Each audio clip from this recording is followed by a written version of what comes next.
There's only two ways to properly inspect your brakes. You can listen and you can look. You're listening to the sound with the squealing noise from the sensor touching the rotor, or you doggone have to take the tires off and actually look at the pads. The only way you can look to see if the pads are worn or not is to take the wheel off, because you can't look in here and say, oh, I need brakes. Doesn't work that way. You've got to take the tire off to check the brakes properly.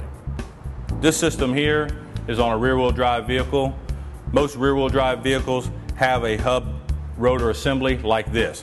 They have an inner and an outer bearing inside this hub. These bearings have to come out, they have to be cleaned, they have to be repacked with new grease and reinstalled after the rotor's been resurfaced. People that have front-wheel drive vehicles, you'd see a rotor similar to this.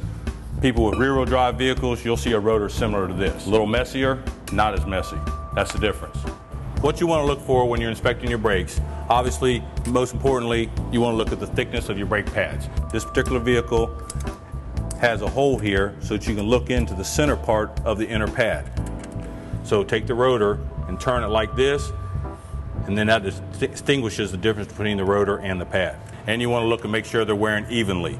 Sometimes brake pads will be wore out down here and be full here. That's an indication your brakes aren't wearing equally. This is what a good pad looks like. This is a brand new Bendix pad. It's got plenty of lining. A person should be able to go 50,000 miles on this set of brake pads. And this is a wore out pad. Pad's almost completely gone. This customer only has a couple thousand miles left before their brakes were actually metal to metal. Brake pads have a metal piece, and then they have the padding itself. You can see the difference in the two pads. Hardly any pad left. You can see the metal, but no pad left compared to this. On the outer pad, you want to do the same thing, inspect the outer pad just as you did the inner pad. You're looking at the thickness of the actual pad itself. Don't get confused and include the metal part of the pad. Different issues you can have is the caliper seizing up, the brake hose going bad, meaning the rubber inside the brake hose here will actually deteriorate and come apart and actually block the line.